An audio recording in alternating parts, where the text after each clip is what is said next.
Bismillahirrahmanirrahim. Assalamualaikum warahmatullahi wabarakatuh. Alhamdulillah wassalatu wassalamu ala Rasulillah Sayyidina Muhammad bin Abdillah wa ala alihi wa sahbihi wa man walah.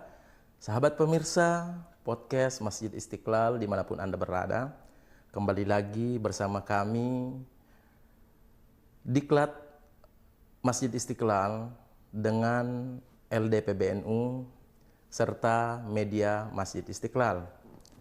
Hari ini kita akan membahas tema yang menarik, tema yang saat ini, akhir-akhir ini menjadi polemik di kalangan masyarakat Indonesia. Apa gerangan polemik itu dan masalah itu? Tentu pemirsa semuanya tahu terkait masalah sound horeg. Nah, MUI Jawa Timur sudah mengeluarkan fatwa terkait haramnya sound horeg itu sendiri. Namun muncul perdebatan yang muncul dari kalangan para pelaku atau para pengusaha sound horeg itu. Jika memang ternyata masalah utamanya di volume, kenapa tidak dianjurkan untuk mengurangi volume saja? Kenapa harus muncul tiba-tiba fatwa yang mengharamkan sound horeg itu? Untuk membahas itu semua dan untuk menemukan jawabannya sudah hadir di tengah-tengah kita salah seorang narasumber yang memang mumpuni di bidang itu, dan beliau adalah salah satu ketua MUI Jawa Timur dan juga ketua lembaga dakwah pengurus besar Nahdlatul Ulama. Beliau adalah Dr. Kiai Haji Abdullah Syamsil Arifin.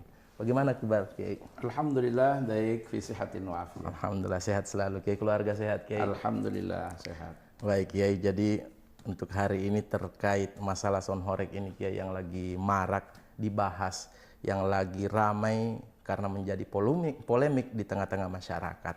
Sebenarnya di balik fatwa haramnya sound horeg itu Kiai, apa yang melatar belakangi sehingga MUI Jawa Timur mengeluarkan secara langsung fatwa haram sound horeg itu, dan bagaimana pendapat Kiai sendiri terkait fatwa itu? Baik, Assalamualaikum warahmatullahi wabarakatuh. Bismillah, alhamdulillah, salatu wassalamu ala Rasulillah Sayyidina Maulana Muhammad ibn Abdillah wa ala alihi wa sahabati wa man tabi'a sunnatahu wa jama'atah min yaumina hadha ila yaumin nahdah. Para pemirsa dimanapun berada, salah satu yang lagi ramai dibicarakan dan menyita perhatian publik hari-hari ini adalah fenomena sound horeg, utamanya di Jawa Timur, tetapi ini menjadi isu nasional yang diberitakan di berbagai media, baik elektronik maupun media cetak, dari berbagai platform media sosial juga. Sebetulnya apa itu sound horeg, dan tadi disampaikan oleh Dr. Kiai Haji Soleh Amin, kenapa kok harus ada fatwa itu. Pertama, saya urut dulu dari yang kedua. Kenapa harus ada fatwa? Salah satu tugas dari Majelis Ulama Indonesia adalah memberikan fatwa terhadap persoalan-persoalan keagamaan yang terjadi di masyarakat yang belum ada kejelasan hukumnya, baik diminta atau tidak diminta. Jadi ini kata kuncinya. MUI akan memberikan fatwa terhadap problem kemasyarakatan yang perlu mendapatkan tinjauan dari agama dan kepastian hukum, baik diminta atau tidak diminta. Ada yang meminta, fatwa itu juga akan dibahas. Tidak ada yang meminta pun, kita yang akan beri respon. Karena tugas riayah terhadap umat itu salah satunya dengan itu. Jadi kalau tugas pertama MUI adalah memberikan bimbingan keagamaan, yaitu menyampaikan ajaran Islam dan memastikan umat Islam di Indonesia melaksanakan ajaran sesuai dengan ketentuan, serta tidak terjadi penyimpangan pemahaman terhadap prinsip-prinsip pokok di dalam syariah Islam. Nah, yang kedua, tugas MUI itu adalah memberikan fatwa terhadap masalah-masalah yang baru terjadi. Nah, ini diawali dengan maraknya pertunjukan sound horeg di Jawa Timur yang lagi in beberapa tahun terakhir ini, ya kurang lebih antara 3 atau 4 tahun ini ramainya gitu. Walaupun dari beberapa keterangan para pengusaha itu sudah dimulai dirintis sejak tahun 2014-2016 lah. Tapi baru rame setelah 2020 ini. Beludaknya itu setelah COVID mungkin, karena pada masa COVID beberapa kegiatan kemasyarakatan dihentikan. Begitu dibuka, luar biasa. Kegiatan-kegiatan itu di kampung-kampung. Ya, ada yang menikmati, ada yang memang berusaha untuk mendatangkan kegiatan Sonhorok itu, tapi tidak sedikit yang kemudian merasa terganggu, baik sekedar terganggu ketenangannya atau bahkan menimbulkan mafsadat yang nyata di masyarakat.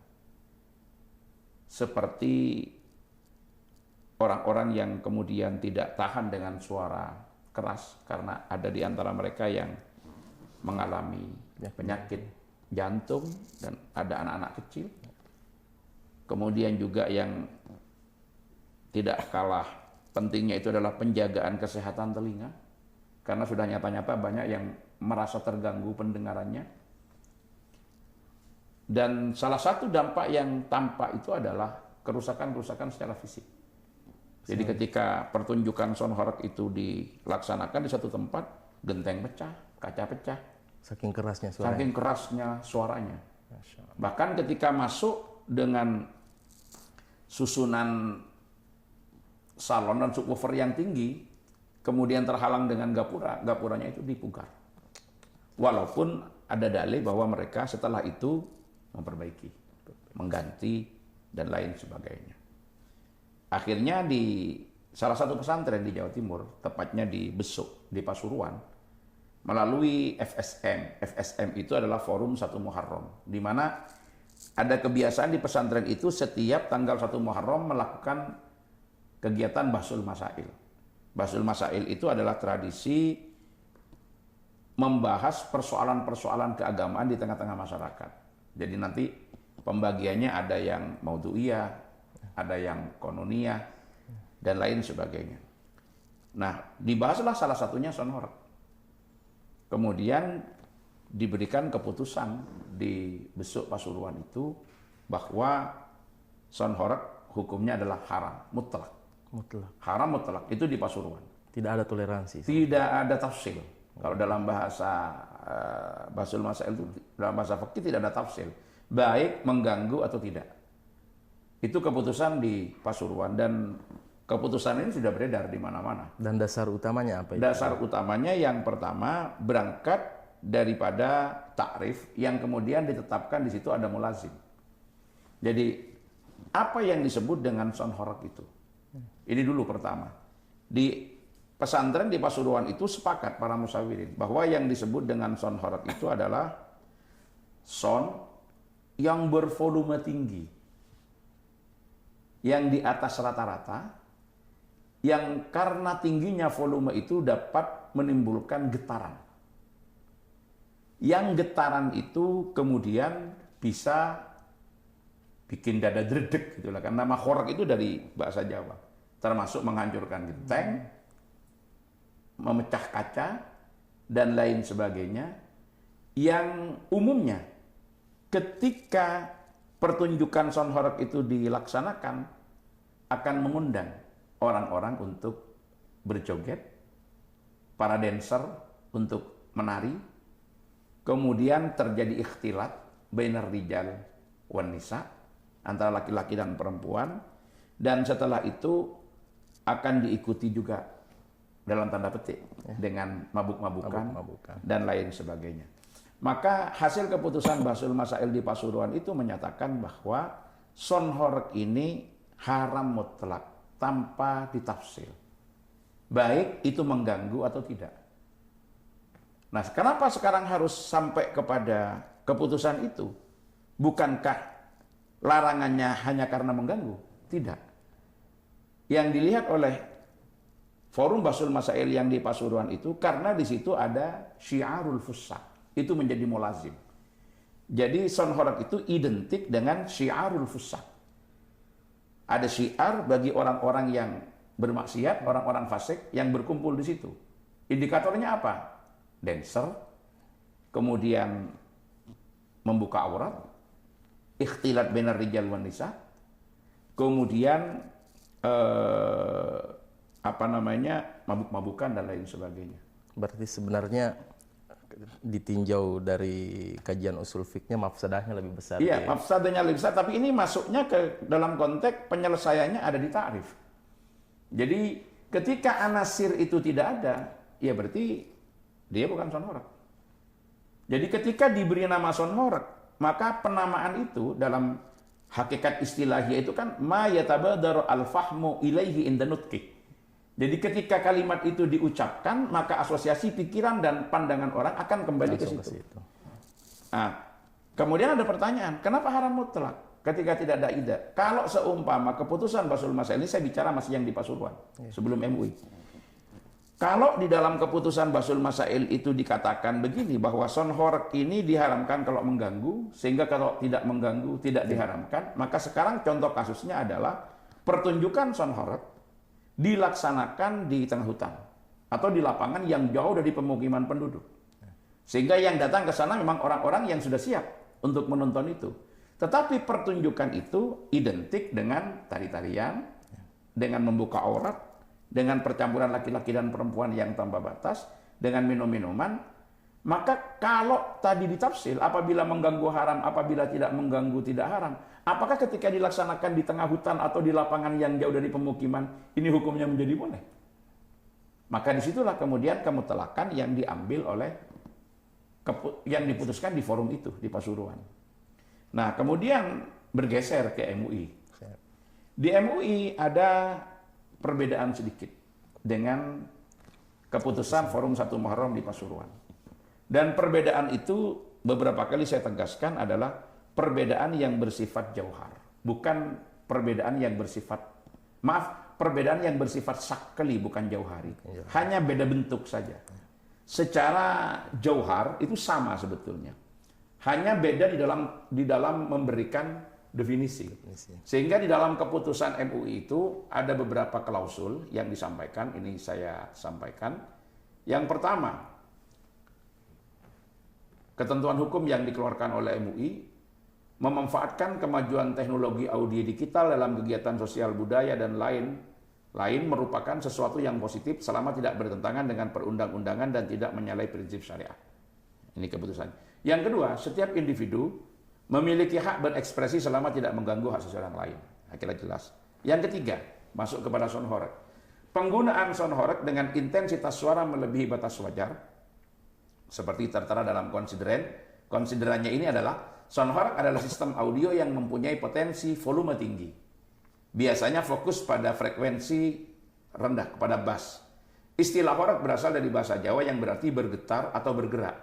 Secara harfiah berarti suara yang membuat bergetar. Ini makna son horegnya. Kemudian di situ ada desibel. Desibel di sini dijelaskan adalah satuan yang digunakan untuk menyatakan intensitas suara. Desibel juga merupakan sebuah unit logaritmis untuk mendeskripsikan suatu rasio. Rasio tersebut dapat berupa daya atau power, tekanan suara atau sound pressure, tegangan atau voltasi yang tinggi, atau hal-hal lainnya. Maka pada poin ketiga di sini, di keputusan MUI begini. Penggunaan son horeg dengan intensitas suara melebihi batas wajar, sehingga dapat mengganggu dan membahayakan kesehatan. Dari segi kesehatan telinga tadi, dan atau merusak fasilitas umum atau barang milik orang lain. Memutar musik diiringi joget pria wanita dengan membuka aurat dan kemungkaran lain, baik dilokalisir pada tempat tertentu maupun dibawa keliling pemukiman warga, hukumnya adalah haram. Kemudian ada poin keempat di MUI. Ini yang sebetulnya di satu sisi memberikan ruang, tetapi di sisi lain sering disalahartikan. Poin keempat mengatakan begini, bagaimana son horeg dengan penggunaan son horeg dengan intensitas suara secara wajar untuk berbagai kegiatan positif seperti resepsi pernikahan, pengajian, sholawatan, dan lain-lain, serta steril dari hal-hal yang diharamkan, hukumnya boleh. Nah, perbedaannya di mana ini? Kalau yang seperti ini, menurut FSM, itu tidak dinamakan son horeg. Sehingga dia tidak mentafsir. Jadi ketika son digunakan dengan intensitas yang wajar, kemudian dipakai pada kegiatan yang positif, dan tidak ada mulazim yang menyertai itu, joget-joget itu tidak ada, kemudian dancer tidak ada, buka aurat tidak ada, ikhtilat tidak ada, maka itu sebetulnya bukan sound horeg, itu namanya sound system. Jadi ketika dikatakan sound horeg, itu identik dengan mulazim tadi yang harus ikut. Jadi sebetulnya keputusan MUI Jawa Timur itu dengan keputusan FSM itu nggak beda sebetulnya. Dan ini dipersepsikan beda. Hanya saja di sini disebutkan, bagi orang yang menamakan soundnya itu dengan sound horeg, yang ketika digunakan tanpa mulazim tadi itu, yang anasir-anasir kemaksiatan, itu menjadi boleh, tasbihnya tetap melekat di situ, tetapi anasir kemaksiatannya tidak ada, ya itu menjadi boleh.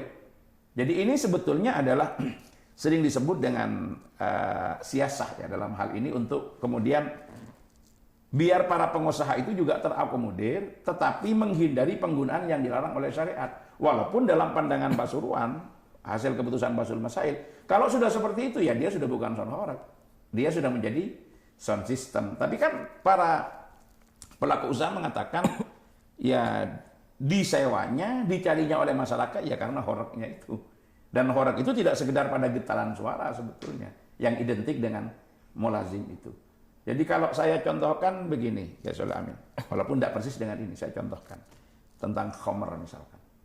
Jadi dalam pendapat ulama Syafi'iyah, ketika kita berbicara whisky atau topi miring ya, atau apapun yang namanya yang sekarang ini, itu ditanya bagaimana hukumnya, semua akan mengatakan hukumnya adalah haram. Kenapa haram? Karena dikiaskan kepada khomer. Ketemunya ilatnya adalah iskar. Jadi whisky itu menjadi haram dengan menggunakan kias. Tapi di dalam fikih Hanafi, keharaman whisky dan topi miring dan lain sebagainya itu tidak perlu kias. Karena dia sendiri masuk khomer. Bedanya di mana? Di dalam madzhab Syafi'i itu dikatakan kalau khomer itu adalah matukhidat min inabin, sesuatu yang dibikin dari anggur.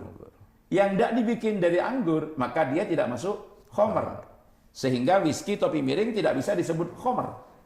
Cuma secara hukum, dia menempati hukum yang sama dengan khomer dengan metode kias, yaitu raddul far'i ilal asli bi'ilatin tajma'uhuma. Sementara dalam fikih Hanafi, khomer itu diartikan bukan matuhidat min inabin, tapi diartikan adalah kullu muskir, segala sesuatu yang mabuk. Dengan demikian sesuatu yang mabuk tidak perlu dikiaskan kepada khomer karena dia sejatinya adalah khomer. Nah, makanya itu sebetulnya analoginya begitu. Jadi di Pasuruan kenapa tidak ada tafsil bahwa sound horeg haram mutlak? Karena dinamakan horeg kalau mulazimnya ada. Jadi jangan salah paham gitu kan, banyak yang gagal paham di sini. Dia mengatakan, ya kalau begitu pengajian tidak usah pakai sound. Ya beda, pengajian itu sudah tidak menggunakan sound horeg, tapi menggunakan sound system. Tapi kalau sekiranya sound system ini juga melewati batas volume, sama kalau mengganggu dari unsur takgiahnya, mengganggu intensitas suara sama hukumnya haram. Masuk horeg juga. Ya karena idaknya itu. Tapi kalau mulazim lainnya kan tidak muncul di situ. Mulazim lainnya tidak muncul. Maka bagi mereka, ya ini bukan sound horeg, ini namanya sound system gitu. Jadi ketika mereka mengatakan kami ini tidak mau diharamkan, tapi kami mau diatur. Tapi kami tidak mau dilarang gitu loh. Ya kalau mengikuti aturan, ya gunakan dengan intensitas yang wajar. Kemudian suaranya tidak mengganggu. Karena desibel yang dihasilkan di situ adalah 120 sampai 135. Sementara kemampuan telinga normal orang dewasa itu adalah 85. Lebih dari itu mengganggu terhadap gendang telinga. Kalau anak kecil itu 70 desibel. Maka digunakan dengan intensitas yang wajar tanpa mulazim tadi, ya boleh. Terlepas itu mau dinamakan horeg atau tidak. Lalu bagaimana dengan Pasuruan yang menyatakan sound horeg itu haram mutlak? Ya yang begini tidak masuk sound horeg. Jadi sebenarnya hasil keputusan sama. Yang ini kata Pasuruan ya bukan sound horeg itu namanya sound system. Karena digunakan di sana. Contohnya kan begini. Kalau Kiai Soleh Amin misalkan bertanya kepada seseorang yang dimana di satu tempat itu ada sound horeg digunakan untuk selawatan. Misalkan Habib Syekh atau Habibuddin Az-Zahir gitu. Tanya kepada pengunjung, mau kemana? Dia kira-kira jawabnya mau ke Sonhorak apa mau ke Solawatan? Selawatan. Kan dia tidak akan bilang mau ke Sonhorak. Dia jawabannya mau Selawatan. mau Solawatan. Begitu. Berarti nama itu sudah tidak ada di situ. Nggak melekat. Namanya sudah tidak melekat karena nasirnya tidak ada. Tidak ada. Jadi dia bilang, kalau memang itu ada battle, ada pertunjukan yang kemudian identik dengan ini, sekarang yang dipakai sonnya Habib Syekh misalkan, sonnya Solawatan. Yang biasa dipakai Solawatan. Tetapi sekarang dipakai dalam kegiatan itu, dengan pertunjukan itu, kemudian ditanya, mau kemana? Sonnya apa yang dipakai? Nggak ada orang jawab mau Solawatan, mau ke Sonhorak. Kenapa? Mulazimnya ada. Nah di situ sebetulnya yang menjadi perbedaannya. Jadi sebetulnya antara MUI Jawa Timur dengan Forum 1 Muharram yang di Besuk Pasuruan itu sama dari sisi prinsip. Nah, kenapa ini harus disampaikan? Kemudian yang terakhir banyak netizen itu berkomentar, kok ini yang diurusi? Kok tidak mengeluarkan fatwa tentang korupsi? Ya kalau itu kan nggak perlu dikeluarkan fatwa lagi. Itu udah sore, hukumnya jelas. Kenapa harus ada fatwa Sonhorak? Karena banyak masyarakat yang menganggap kalau ini tidak haram. Sehingga ada keputusan haram. Terlepas kemudian fatwa ini mau digunakan atau tidak, itu harus berangkat kepada kesadaran masing-masing. Jadi banyak yang kemudian nyinyir mengatakan, kok Sonhorak yang dibahas? Kenapa dia tidak membahas prostitusi? Apalagi yang mau dibahas? Prostitusi kan sudah jelas-jelas haram. Ini diberi ketegasan hukum haram karena banyak yang mengira bahwa ini tidak haram. Padahal anasir-anasirnya itu ada. Ini yang perlu ada edukasi dan perlu ada pemahaman kepada masyarakat. Jadi mereka bilang, oh ini untuk menutupi kasus A, B, C, D. Kita tidak punya kepentingan dengan persoalan itu. Karena MUI ini sebagai sebuah lembaga keagamaan, maka tetap akan melaksanakan tugasnya untuk memberikan fatwa terhadap persoalan-persoalan yang belum ada ketentuan hukumnya, baik diminta atau tidak oleh masyarakat. Baik, terima kasih banyak ya Jazakumullah khair atas atas penjelasannya yang luar biasa. Cuman izin untuk pertanyaan terakhir. Iya. Kalau misalnya, kalau tadi keputusan daripada Bahthul Masail yang diadakan di Pasuruan itu mengatakan bahwasanya hukum daripada Sonhorak itu adalah haram mutlak, tanpa ada tafsil. Berbeda misalnya dengan keputusan MUI Jawa Timur, meskipun pada hakikatnya sebagaimana Kiai tadi katakan bahwasanya pada hakikatnya sama sebenarnya. Nah misalnya Kiai ini ada satu majelis, anggaplah majelis sholawat, mengadakan pengajian, terus ada sholawat-sholawatan yang seperti biasa dilakukan oleh beberapa kalangan, menggunakan sound system tapi dengan volume yang melebihi. Jadi ada unsur izahnya di situ. Nah, bagaimana sebenarnya? Jadi kegiatannya tidak apa-apa, izahnya haram. Izahnya yang haram. Ada yang saya contohkan di sini. Kenapa kita sering menyampaikan tadarusan yang menggunakan speaker di bulan Ramadan dibatasi maksimal jam 10 dengan volume yang wajar, yang diatur. Kemudian orang tanya, kenapa ngaji dilarang? Ngajinya nggak dilarang. Ngajinya kapan saja. Tetapi mengganggunya, itulah yang dilarang. Jadi tetap itu haram. Walaupun kemudian kegiatan keagamaan, tapi di luar kapasitas yang wajar. Seperti itu. Baik. Jadi ini bukan hanya kemudian kok berlakunya di sini, nggak berlaku di sini. Tidak. Jadi ada yang menganggap, oh kalau Sonhorak dipakai sholawatan nanti nggak ada yang komentar. Kalau memang itu aspek mengganggunya di situ ada. Dan yang perlu dicatat lagi begini, ketika sholawatan, misalkan dengan menggunakan sound yang keras itu kan di lapangan tempatnya. Jadi orang yang datang ke sana adalah orang yang memang siap untuk mengikuti dan mendengarkan. Fenomena Sonhorak di Jawa Timur itu bukan di situ. Dia datang masuk kampung keliling.